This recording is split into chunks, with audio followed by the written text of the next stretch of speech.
Dia 3 de janeiro. Um novo estilo de vida. E este é o testemunho. Deus nos deu a vida eterna, e essa vida está em seu Filho. Quem tem o Filho tem a vida. Quem não tem o Filho de Deus não tem a vida. 1 João capítulo 5, versículos 11 e 12.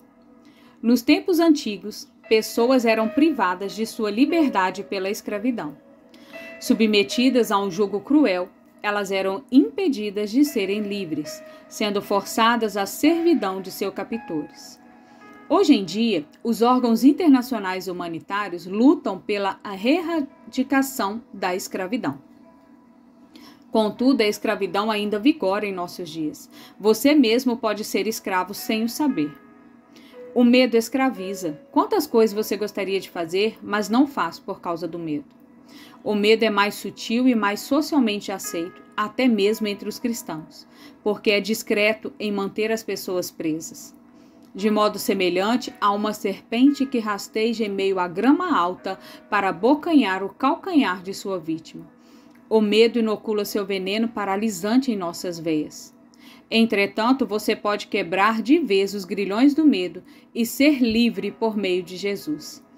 Ele veio para nos trazer liberdade. Jesus tem a chave para destravar todas as prisões do medo dos quais você tem vivido. Precisamos conquistar um estilo de vida sem medo. É trabalhoso, mas, acredite, é recompensador. Em vez de ficar focado no medo e em tantas preocupações existentes em nossa vida, eu o encorajo a encontrar passagens na Bíblia que fortaleçam a sua determinação de enfrentar o inimigo. A palavra de Deus é poderosa para derrubar fortalezas.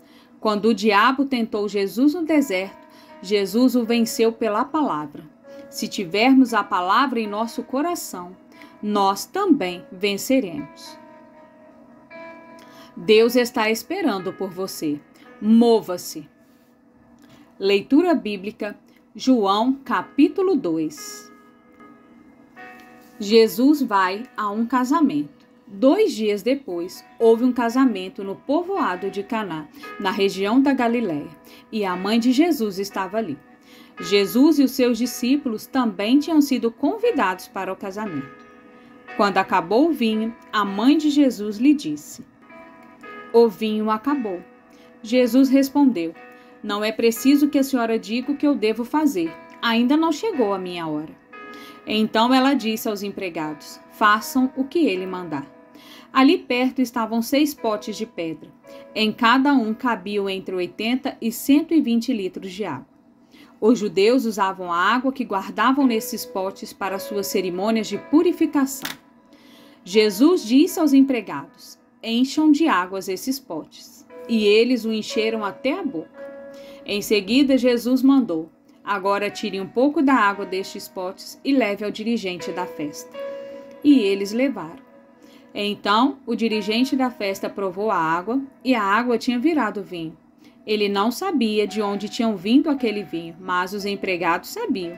Por isso, ele chamou o noivo e disse: "Todos costumam servir primeiro o vinho bom, e depois que os convidados já beberam muito, servem o vinho comum. Mas você guardou até agora o melhor vinho." Jesus fez seu primeiro milagre em Caná da Galiléia. Assim, ele revelou a sua natureza divina e os seus discípulos creram nele. Depois disso, Jesus, a sua mãe, os seus irmãos e os seus discípulos foram para a cidade de Cafarnaum e ficaram alguns dias ali. Jesus vai ao templo. Alguns dias antes da Páscoa dos judeus, Jesus foi até a cidade de Jerusalém. No pátio do templo, encontrou pessoas vendendo bois, ovelhas e pombas, e viu também os que sentados às suas mesas trocavam dinheiro para o povo. Então ele fez um chicote de cordas e expulsou toda aquela gente dali e também as ovelhas e os bois. Virou as mesas do que trocavam dinheiro e as moedas se espalharam pelo chão.